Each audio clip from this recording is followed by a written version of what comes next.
Na sessão passada, chegamos até Pérgamo, uma das igrejas entre as 7 que vimos que estava fazendo concessões. A igreja havia entrado num compromisso e vimos algumas pessoas que se agarravam às doutrinas dos nicolaítas, quando antes haviam sido rejeitadas. Aqui há um grande anfiteatro dessa cidade e um poço, e o período seguinte de tempo é o mais triste na história da igreja, porque uma vez que uma pessoa aceita as concessões, isso cresce como um câncer na igreja e chega até ser uma escuridão total. Assim que o próximo período mencionado é Tiatira, do ano 538 depois de Cristo até provavelmente o ano 1517. Este nome tem muitos significados. Doce sabor do trabalho significa sacrifício de arrependimento, e alguns dizem que significa também os ensinamentos de Satanás. Depois que as concessões entraram na igreja, e claramente vemos que o método de Balaão foi utilizado, os nicolaítas já eram aceitáveis, enquanto a primeira igreja primitiva os havia rejeitado. Aqui temos um período de tempo de escuridão, que começa aproximadamente no ano 538 depois de Cristo. O decreto de Justiniano foi emitido para designar o bispo de Roma como o corretor dos hereges, e agora a palavra não era mais o parâmetro que decidia o que era bom e o que era mal, mas o ser humano era quem tomava o papel de decidir o que a pessoa deveria crer. Isso é um problema. Concordam? Sim, Deus nos criou como pessoas livres.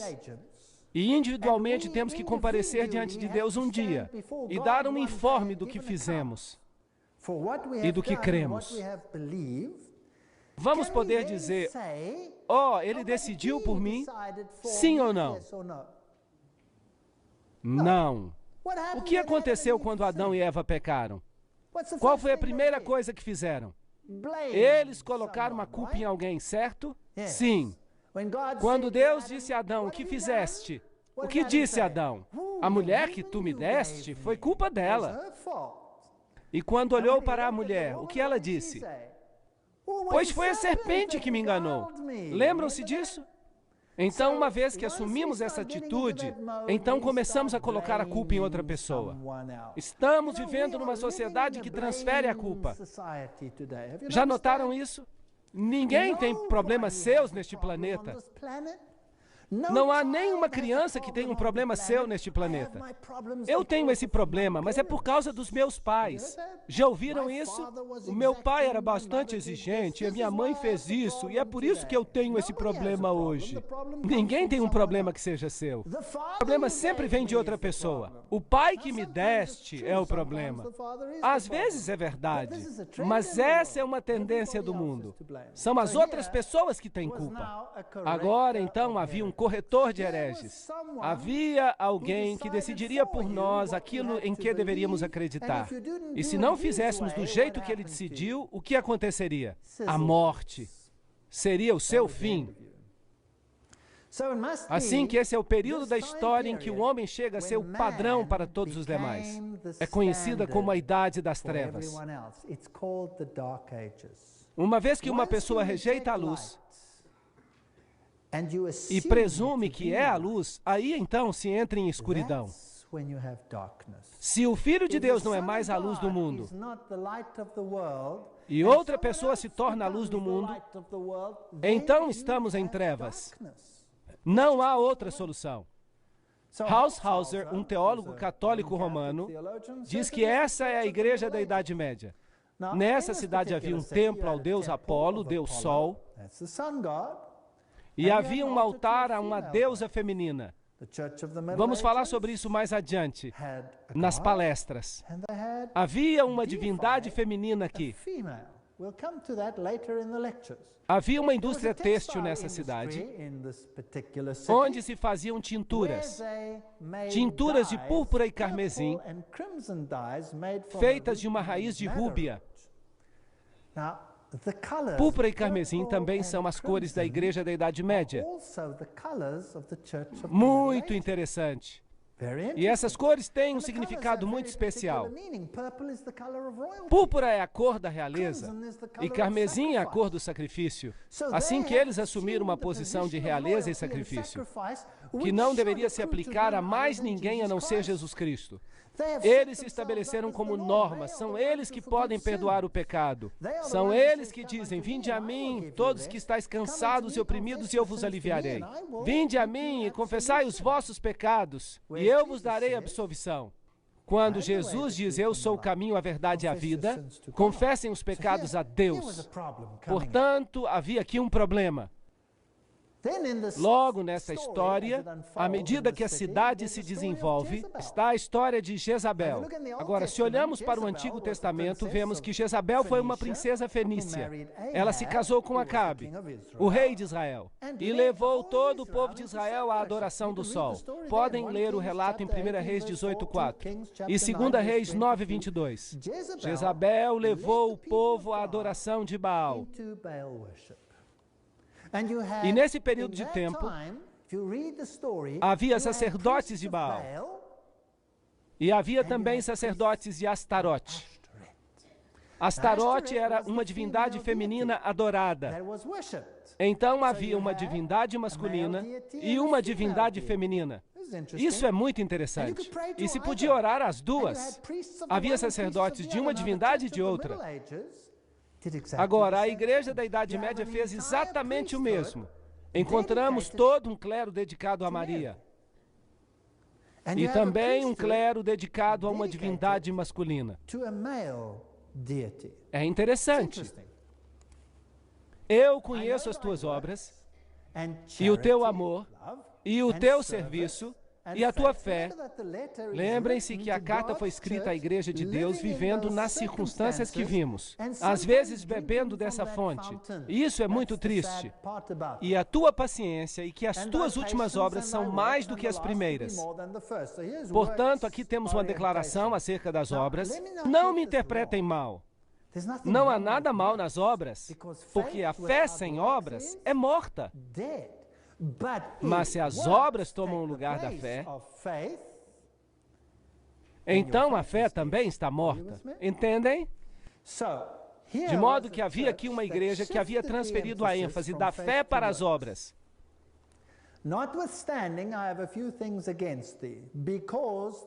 Tenho contra ti que toleras Jezabel.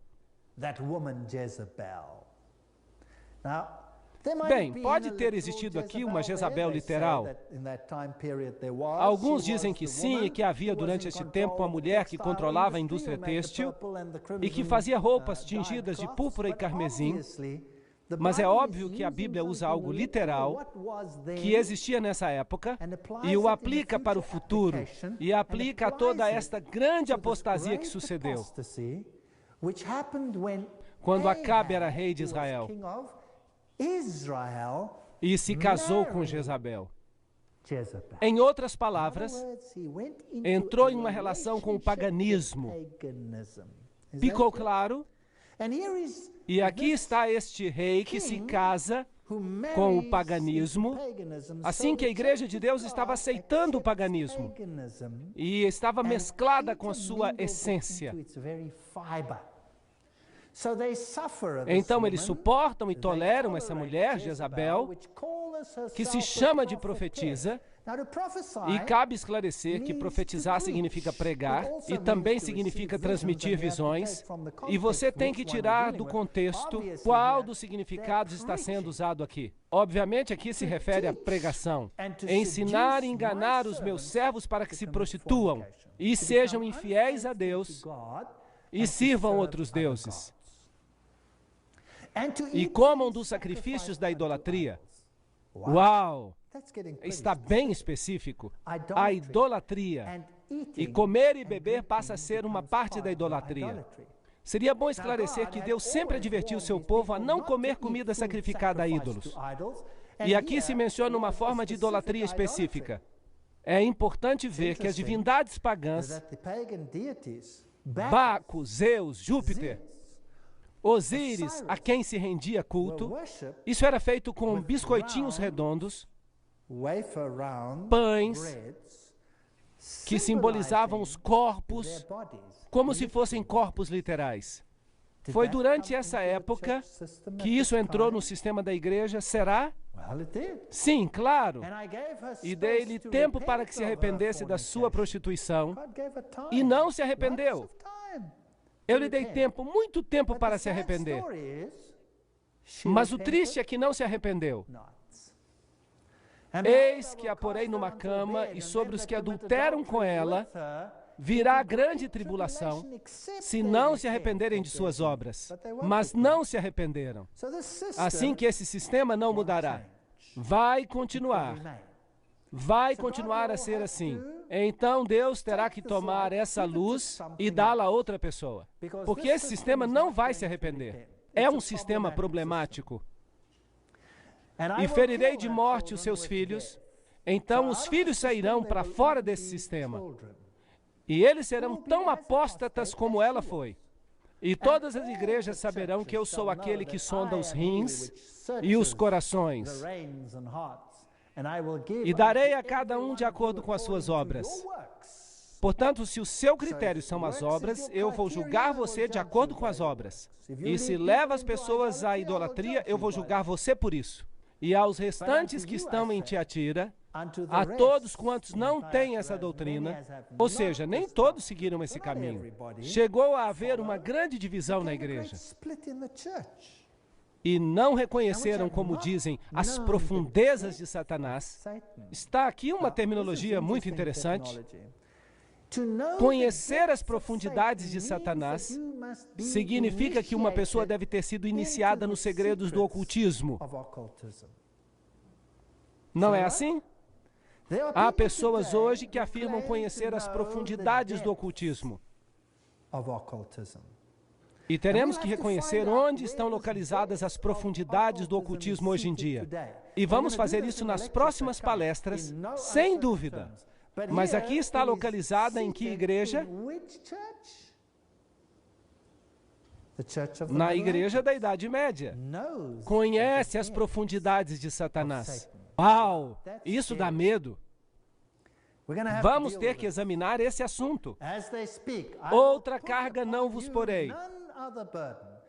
Assim que há pessoas que resistem a se comprometer com essa condescendência e rejeitam esse ensinamento interno, esse ocultismo. Mas o que tendes, retende-o até que eu venha. Esta é a primeira referência à vinda de Cristo. Portanto, é óbvio que estamos avançando no período de tempo. Desde um tempo em que a igreja sabia qual era a verdade, depois começou a ficar muito satisfeita consigo mesma e passou por um período em que houve uma grande perseguição e foi purificada, Esmirna. E então entra num período de concessões, quando a verdade começa a se misturar com o erro. É um período em que o homem se postula a si mesmo como padrão para decidir o certo e o errado. E então subverte a religião e substitui a palavra. E logo entramos no ocultismo puro. Retende-o até que eu venha. E ao que vencer e guardar as minhas obras até o fim, eu lhe darei poder sobre as nações. Bem, aqui está o pilar de Justiniano. Aí está, este aqui. Comemora o decreto pelo qual o homem agora pode decidir quem está certo e quem está errado. E tem o direito de castigar mesmo com a morte. Esses pilares são descendentes dos pilares egípcios. São símbolos fálicos de Osíris. Isto é o paganismo. Vão encontrá-lo especialmente em Roma, com certeza. No centro do Vaticano, há um tremendo pilar de Tutmós III, o próprio faraó do Êxodo. A coroa tríplice, que é da Medo-Pérsia, e que representa, em realidade, o Deus da terra, do céu e do mundo dos mortos. Uau! Isto é impressionante? Ser coroado com uma coroa que te faz rei do céu, da terra e do mundo dos mortos, tomando o lugar de outra pessoa. Bem, obviamente precisamos de algum reavivamento. A igreja da Idade Média se converteu em escuridão e chegou a ser conhecida como a Idade das Trevas. Então, o período seguinte é Sardes, que abarca desde o ano 1517 a 1798 e significa renovação. Falaremos com mais detalhes depois sobre as datas e vamos agora esclarecer por que este período é importante. Renovação significa o quê? Literalmente significa uma reforma. É incrível que Deus coloque as coisas nesta ordem. A cidade era impenetrável, mas foi tomada 2 vezes sem resistência. Uma vez por Ciro, rei da Medo-Pérsia, e Antíoco, o rei grego. Antíoco Grande. Leamos acerca desse período de reforma. Apocalipse 3, versículo 1. E ao anjo da igreja de Sardes escreve: Isso diz o que tem os 7 Espíritos de Deus e as 7 estrelas, os mestres que estão nas suas mãos. Conheço as tuas obras, que tens nome de que vive, mas estás morto. Uau! Aqui houve uma renovação, havia uma nova vida na igreja, algo havia sido descoberto, a idolatria havia sido deixada de lado e havia vida, mas essa vida não era suficientemente completa. Por isso ela é considerada morta. Conheço as tuas obras, que tens nome de que está vivo, mas estás morto. Este é um testemunho terrível. Estava por vir vida e havia coisas que precisavam ser restauradas. Com a morte, agora precisavam ser restauradas para a vida. Estavam prontas para morrer. Doutrinas, ensinamentos. Porque não achei as tuas obras perfeitas diante de Deus. Completas, portanto. E então é óbvio que a reforma, embora tenha dado nova vida e alento à doutrina de Cristo, não produziu obras perfeitas. Não estava completa. Faltava algo.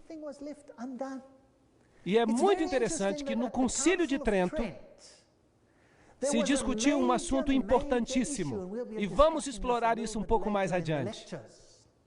Um assunto crucial que foi sola scriptura. A Bíblia e somente a Bíblia como padrão. Roma disse não. Bíblia e tradição. E é a tradição o contexto no qual a palavra deve ser avaliada, interpretada, de tal maneira que a tradição, o homem, suplanta e controla os assuntos da Bíblia. Essa foi a posição de Roma. E era o homem que determinava como a Bíblia deveria ser lida. Assim, é a igreja que decide o que é bom e o que é mal para uma pessoa, e não a palavra de Deus. A reforma diz não, sola gratia, salvos pela graça e pela graça apenas, salvos por Cristo, Jesus Cristo, e a palavra de Deus é o padrão pelo qual vivemos. Esse foi o assunto. Quem ganhou no Concílio de Trento? Boa pergunta. Roma foi quem ganhou. A reforma perdeu no Concílio de Trento. É triste, eu vou falar sobre isso numa palestra. A reforma perdeu. Veio uma ruptura. Houve uma divisão. Tiveram uma grande oportunidade, a maior oportunidade na história do mundo para completar a obra. Mas perderam. E por quê? Porque Roma pôde comprovar que as suas tradições superavam a palavra. A reforma não fazia o que pregava. A reforma dizia, sola scriptura, a palavra de Deus e somente a palavra de Deus. Então a igreja perguntou, guardam todos os ensinamentos? Então, por que seguem Roma em alguns assuntos e ignoram a Bíblia nesses assuntos? Por que deixam a Bíblia de lado? Um cardeal se levantou e fez um discurso, e vou voltar a essa questão numa palestra mais lá na frente. Ele disse, porque aceitam as nossas tradições sobre a palavra e transgridem os seus próprios preceitos. Não sabem o que dizem, vocês são apenas uns rebeldes. E a reforma perdeu porque não era perfeita diante de Deus. Uma história triste. Lembra-te, pois, do que tem ouvido e recebido, e guarda-o e arrepende-te. E se não vigiares, virei sobre ti como um ladrão. E não saberás a que hora virei sobre ti. Esta também é uma história muito triste. Se você rejeita a luz, mais cedo ou mais tarde não conseguirá distinguir o tempo em que vive. E a vinda de Cristo será uma surpresa total. Mas também há em Sardes algumas pessoas que não contaminaram as suas vestes. Então nem tudo estava perdido. A reforma foi uma ferramenta poderosa, só que não terminou o seu trabalho, não o completou, não chegou à meta. O trabalho não ficou completo diante de Deus. E comigo andarão de branco. Pergunto, quem são eles? Será que estamos falando de João Hus? Seria Tyndale? Seria Wycliffe? Seria Martinho Lutero? Seriam todos esses grandes reformadores? Sim, eles são dignos, porque eles se mantiveram firmes naquilo que consideravam ser a verdade. O que vencer será vestido de vestes brancas, e de maneira alguma o riscarei do livro da vida. E confessarei o seu nome diante do meu Pai e diante dos seus anjos. A propósito, este é um texto interessante. Não diz aí, escreverei o seu nome no livro da vida. Diz, não riscarei o seu nome do livro da vida. Incrível! O que isso quer dizer acerca de Deus? Quantas pessoas Deus quer salvar? A todos! Sabiam que todos que nascem desde o princípio estão escritos no livro da vida? E é a decisão de cada um se o seu nome vai permanecer ali ou não. Uma história triste. Esta é Sardes, como ela parecia. Isso é tudo que sobrou. Aqui está uma mulher muçulmana que nos acompanhou nesse tour. É uma história maravilhosa porque ela aceitou o cristianismo e teve que fugir para salvar a sua vida. Aqui está uma igreja bizantina, coberta, agora há uma fazenda. Aqui, esta é uma velha sinagoga que foi aberta e limpa. Aqui é provavelmente onde Paulo ensinou. Quem sabe Paulo esteve nesta sinagoga em Sardes? Quem sabe? Se vemos exemplo da história, esta é a cidade de Praga. Hoje é uma cidade bastante industrial, mas a cidade antiga era belíssima. Uma das cidades mais lindas e mais bem preservadas da Europa antiga. Mas muito, muito impressionante. É aqui que João Hus pregava. Há uma estátua em sua homenagem, em frente desses velhos edifícios. Aqui está uma canção que ele costumava cantar. Eles costumavam cantar. Eu não vou ler agora porque está em tcheco. Mas essa canção fala contra o rei de Babilônia. Uau! Ele pregava contra o rei de Babilônia. Porque via que ele estava tomando o lugar de Jesus Cristo.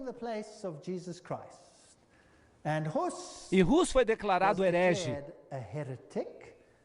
E acabou sendo sentenciado à morte, na estaca.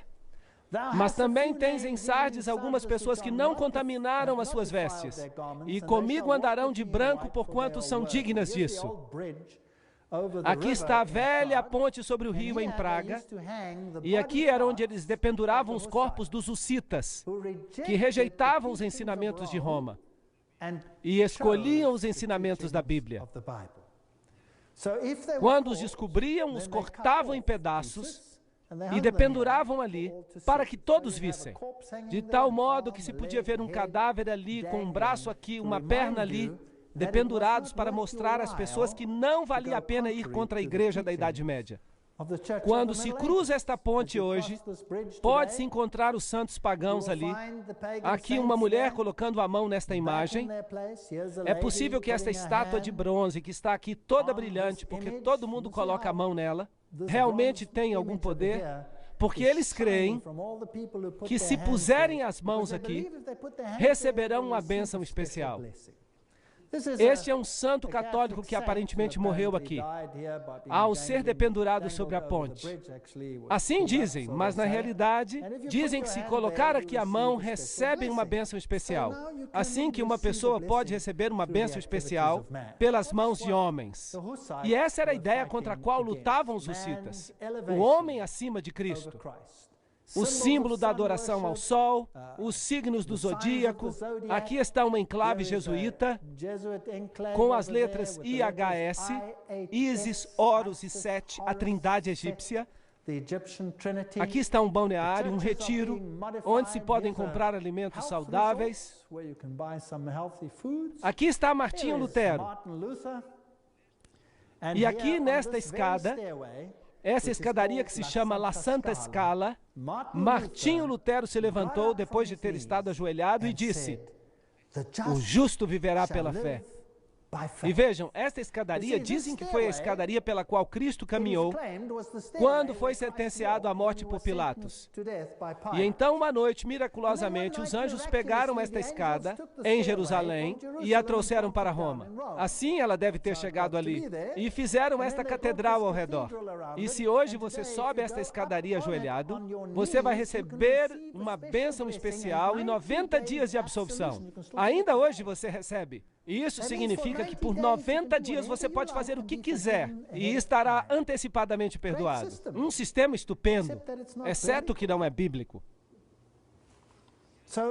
Olhem para estes jovens e idosos engatinhando através destes degraus, tentando encontrar perdão pelo que tenham feito. Isto é muito triste.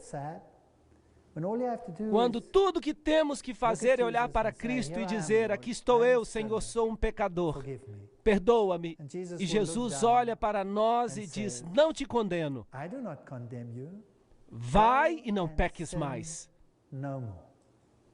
Que maneira maravilhosa de encontrar perdão. 1521, aqui se apresentou Martinho Lutero ante o imperador e rei, e ele disse: "Aqui estou, não posso agir de outra maneira. Ou é pela palavra ou não é pela palavra." A propósito, Martinho Lutero percebeu que as suas obras não eram completas, mas ele não podia fazer mais. Os seus seguidores deveriam ter continuado o trabalho, mas não o fizeram. Ele se manteve firme, mas o resto é história. O trabalho não foi concluído. E assim, isso é o que aconteceu, não foi? Martinho Lutero não conseguiu completar o trabalho. E uma outra denominação cristã se levantou e disse: "Martinho, falta outra coisa." E eles começaram uma nova denominação. E começaram a seguir um novo líder, que se chamava Calvino. E eles se chamaram de calvinistas. E então disseram: "Ei Calvino, ei Lutero, vocês não perceberam que a Bíblia ensina outra coisa aqui?" E em seguida vêm os batistas. E encontram alguma coisa, alguma informação. E os luteranos dizem: "Bem, Martinho não viu isso. Então nós também não vamos olhar para isso." E os calvinistas dizem: "Bem, Calvino também não viu isso, e então nós não vamos seguir este caminho." E então vem os que seguem Wycliffe e dizem: "Encontramos algo fantástico aqui na Bíblia. Como protestantes, vamos fazer isso." Ei, não, é melhor que vocês façam sozinhos. Façam do seu jeito, com a sua denominação. E foi assim que aconteceu. E surgiram todas essas denominações cristãs, cada uma com suas doutrinas, que são em parte baseadas na Bíblia, mas cada uma alegava ter algo diferente das outras, que os mantinha separados. Não temos todos a mesma Bíblia? Sim ou não? Não temos todas as mesmas verdades? Então por que há tantas denominações? Não podemos descobrir a verdade e fazê-la? Bom, veio então Filadélfia, 1798 a 1844. Filadélfia significa amor e irmandade. Átalo II a construiu porque amava o seu irmão Eumenes. E foi uma entrada através das montanhas, era uma porta aberta. Essa é uma época interessante, porque depois que a reforma se completou, aí a missão mundial começou. Carey foi para a Índia em 1793, Morrison para a China em 1807, Moffat para a África em 1817, a Sociedade Bíblica Britânica começou em 1804, a Sociedade Bíblica Americana começou em 1816, a palavra partiu para o mundo. Ao anjo da igreja em Filadélfia, amor fraternal, escreve: essas coisas diz aquele que é santo, que é verdadeiro, que tem a chave de Davi, que abre e ninguém fecha, e fecha e ninguém abre. Este é um conceito interessante. Alguma coisa está se abrindo e alguma coisa está se fechando. Então Deus abre o caminho para a missão mundial e ela se inicia. Mas há algo mais que está se abrindo e se fechando aqui. Havia portais, portas, se você prefere, entre os compartimentos do santuário. E quando nós chegamos ao próximo período, nós descobriremos que nós não estamos mais no santo, mas no santíssimo. O ministério de Jesus deve ter mudado do santo para o santíssimo. Mas esse é um outro conceito e nós vamos lidar com ele em detalhes agora. Eu conheço as tuas obras. Eis que eu coloquei diante de ti uma porta aberta e ninguém pode fechá-la, pois tu tens uma pequena força, um pequeno grupo, e tens guardado a minha palavra e não negaste o meu nome. Não há reprovação aqui. Um pequeno grupo decide que eles seguirão a Jesus Cristo em tudo, toda a verdade. E o que aconteceu nesse período da história? Eis que eu farei deles a sinagoga de Satanás. Então, aqui está a igreja de Satanás no mundo, que dizem que são judeus ou cristãos e não são, mas mentem. Eis que eu os farei vir e adorar diante dos teus pés, para que saibam que eu te amei. Então aqui há um grupo que descobre a verdade, e algo está sendo restaurado. Porque tu tens guardado a palavra da minha paciência. De volta à palavra. Assim, obviamente, algo está sendo feito de forma diferente. Eu também te preservarei da hora da tentação. Então, eles não estarão aqui bem no final. Dessa forma, é um período bem antes dos últimos grupos na terra, que virá sobre o mundo para tentar aqueles que habitam sobre a terra. Eis que eu venho logo. O que ele falou na igreja anterior? Agora eu venho logo. Vocês percebem que o tempo está cada vez mais curto? Então, obviamente, nós nos movemos na história de um tempo em Sardes, quando se menciona que ele vem como um ladrão, para um tempo em Filadélfia, em que se diz que ele está vindo logo, isto é, imediatamente antes dos eventos finais. Mas esse grupo não chegará até os eventos finais, porque eles serão preservados da hora da tentação. Preserva o que tens, para que nenhum homem tome a tua coroa. Apocalipse 3, 9 a 11. O que aconteceu na história? Bem, se você for até Filadélfia, você encontrará algumas ruínas de igrejas bizantinas ali. Pertencem à Idade Média. Esta velha senhora aqui tem uma conotação interessante para mim. Ela me ensinou uma lição interessante. Ela deu um grande abraço e um beijo numa outra senhora que estava muito triste, que tinha sido marginalizada por outra pessoa. E ela me olhou reprovadoramente. E eu sempre me lembro daquele olhar, porque ele me ensinou algo. Ela me ensinou que eu tenho que valorizar mais as pessoas do que elas mesmas se valorizam. Mas eu só vou contar essa história para vocês em outra ocasião. Aquele que vencer, eu farei dele uma pilastra no templo do meu Deus, e ele não mais sairá. Vida eterna. E eu escreverei sobre ele o nome do meu Deus. O caráter de Deus estará sobre ele. E o nome da cidade do meu Deus. Ali está o caráter do meu povo, que é a Nova Jerusalém, que desceu do céu. Notem, não uma cidade com péssimo sistema de esgoto aqui da terra. Não, ela desce do céu, do meu Deus, e eu escreverei sobre ele um novo nome. Apocalipse 3:12. Por isso, Filadélfia é um tempo de renovação, quando os ensinos da Bíblia são levados a sério novamente e formam um ensino coeso, seguindo tudo o que está na Bíblia. A Bíblia também foi pregada a todo mundo, mas Satanás tentou confundir essa questão. E o povo de Deus, que deveria representar justiça e verdade. Então nós chegamos até a última igreja, Laodiceia. E se nós tomamos a profecia de Daniel, na qual a profecia dos 2.300 dias termina, essa data interessante de 1844, e nós faremos toda uma palestra sobre essa data, e por isso nós não vamos falar sobre ela agora. Laodiceia significa a nação do juízo. Isso significa que ela é a última. Se vocês me permitem dizer, trata-se do Yom Kippur antitípico. Cristo está no Santíssimo agora, porque nós nos movemos do aposento com candelabros, pães da proposição e altares de incenso para a arca do concerto. Então, ele se moveu para a próxima fase. E o Yom Kippur é uma época de juízo. Agora, essa cidade foi construída por Antíoco e recebeu o nome para homenagear sua esposa Laodiceia. Essa cidade era uma espécie de spa. Eles fabricavam colírio muito famoso, que era chamado exatamente disso, colírium. É como se dissessem que estavam ali para conceder visão espiritual. Era uma cidade muito rica, mas foi destruída no ano 60 por um terremoto. Foi reconstruída com seus próprios fundos, porque eles eram ricos. Eles tinham tudo. Ali estão as ruínas de Laodiceia. Algumas delas ainda estão sendo escavadas. Aqui está um velho anfiteatro que não foi escavado ainda. Aqui está um velho sistema de encanamento. Vejam esse isolamento ao redor dos canos. Coisa muito avançada. Eles utilizavam todos esses canos num sistema para levar água até a cidade. Agora, não muito distante dali, nós encontramos águas termais. Mas não havia águas termais em Laodiceia. Eles levavam a água através de canos. A água entrava quente.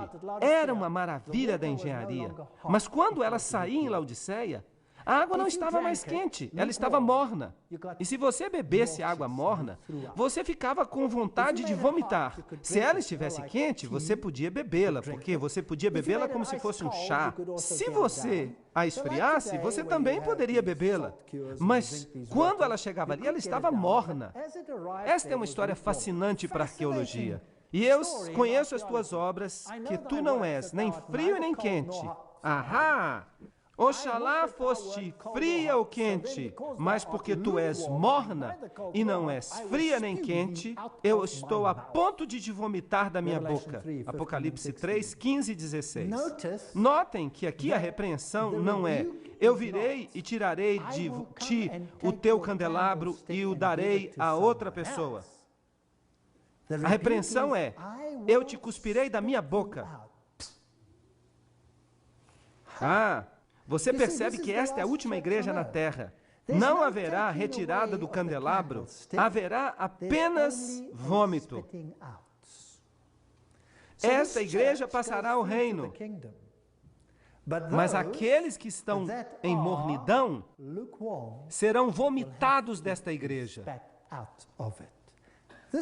Esta igreja será sacudida, e aqueles que não se conformarem ficarão de fora. Vocês acham que esta igreja é perfeita? Não, isto é patético. Notem que ela é uma igreja morna. Não há elogios aqui, somente uma repreensão. Não há nenhum elogio. É a única igreja que não recebeu elogios, nada. Não muito longe dali estavam as verdadeiras águas termais. E mesmo hoje, há ali muitos spas com ricos depósitos de carbonato de cálcio. E essas pequenas poças de água quente, elas se encontram em toda parte. É um lugar muito bonito. Eles ainda fazem ali alimentos saudáveis. Há anfiteatros. Vejam este camelo. Eu acho que ele precisa ir ao dentista. E porque tu dizes, sou rico e abastado e de nada necessito, e não sabes que tu és miserável, pobre e cego e nu? Uau, esta igreja está encrencada. Aqui está um menininho juntando Gabberet. É uma pequena substância usada na indústria alimentícia que é também um anestésico.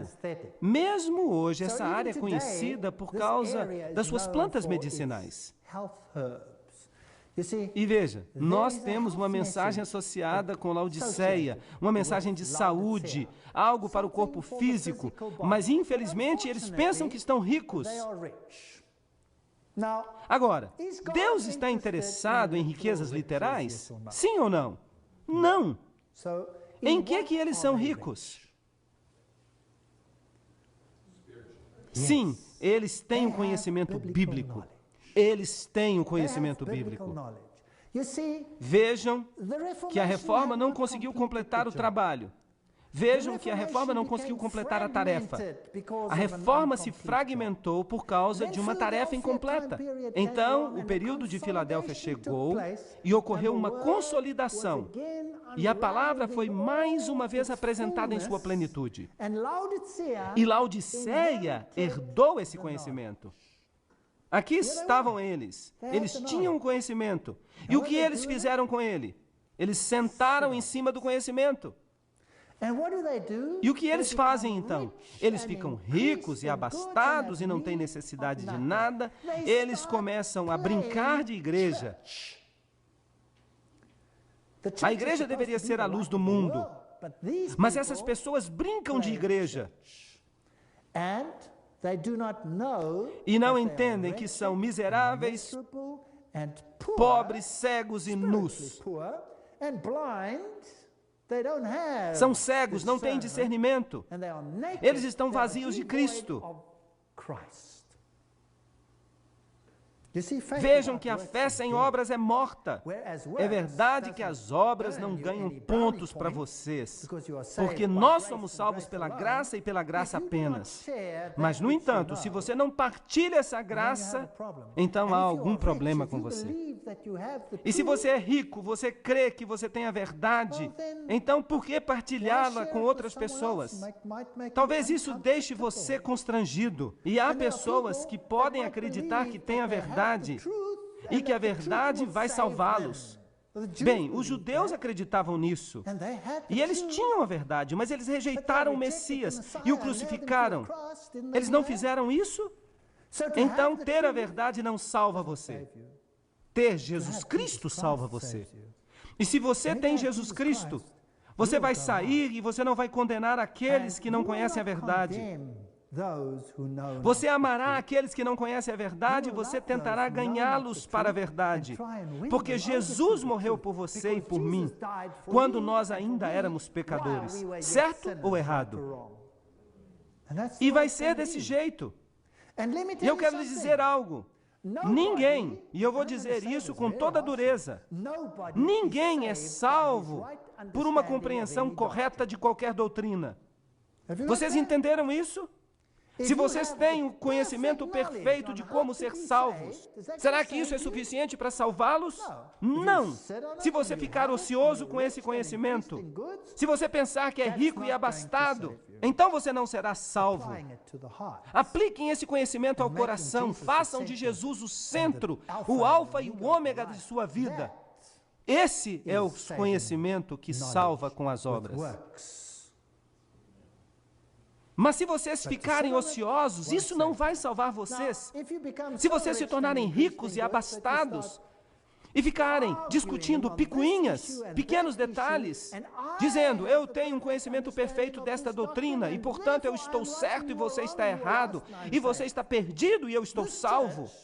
Esta igreja tem uma compreensão tão plena que ela tem tempo para debater todos os detalhes e fica como um cachorro correndo atrás do próprio rabo, em círculos, sem chegar a lugar algum. Esta igreja é miserável. Então, se você está procurando a igreja perfeita para o tempo do fim, você não a encontrará.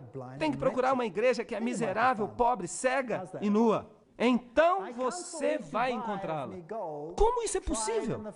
Eu te aconselho a comprar de mim ouro provado no fogo, para que tu fiques rica e vestes brancas, para que te possas vestir. Então, como você fica rico? E como você consegue as roupas da justiça? E como você cobre a vergonha da sua nudez? E como você consegue discernimento espiritual e colírio para que você possa ver? Aqueles a quem amo, eu repreendo e castigo. Sede zelosos, portanto, e arrependei-vos. Então, se vocês querem fazer o que é certo, Deus vai colocar vocês no fogo da aflição. E eu tenho más notícias. Qualquer um que descobre esta verdade fica quente. E você terá que cuidar de si mesmo e comer Geberet. E aqui está uma batida à porta. E aqui está um lindo campo pronto para a colheita. Eu tomei essa decisão de joelhos e eu estou sendo fiel a ela. Eis que eu estou à porta e bato, e se alguém ouvir a minha voz e abrir a porta, eu entrarei e cearei com ele. Deus não força ninguém. Eu cearei com ele e ele comigo. Aquele que vencer. Sim, nós precisamos vencer algo. Eu lhe considerei sentar-se comigo no meu trono. Assim como eu venci, estou sentado com meu Pai em seu trono. Essa é a história da igreja. Finalmente, eu tenho que lhes dizer que há um povo nesta terra que tem um conhecimento da verdade, mas eles ainda não são conhecidos por partilhar essa verdade. Eles são conhecidos por ficar ociosos e por ficar discutindo entre si a respeito das picuinhas de cada ponto particular. E ficam discutindo sobre sua perfeição ou sua falta de perfeição nesta questão ou naquela. Não é isso que precisamos fazer. Jesus é o centro. A verdade é importante, mas somente se ela for aplicada aos corações. E eu oro para que nós possamos compreender isso e que nós obtenhamos um conhecimento da verdade. Mas mais do que isso, para que nós não nos tornemos apenas como símbolos que retinem, precisamos encontrar a Jesus e aplicá-lo ao nosso coração. Nas próximas palestras, nós vamos descobrir que verdade foi jogada ao solo e pisoteada. Nós vamos descobrir o tamanho da encrenca na qual nós nos encontramos. Vamos descobrir quem está no controle, como eles controlam as coisas. Que Deus abençoe a cada um de vocês e que vocês venham às próximas palestras para que nós descubramos toda a verdade sobre a batalha entre o bem e o mal. Obrigado a vocês por terem vindo.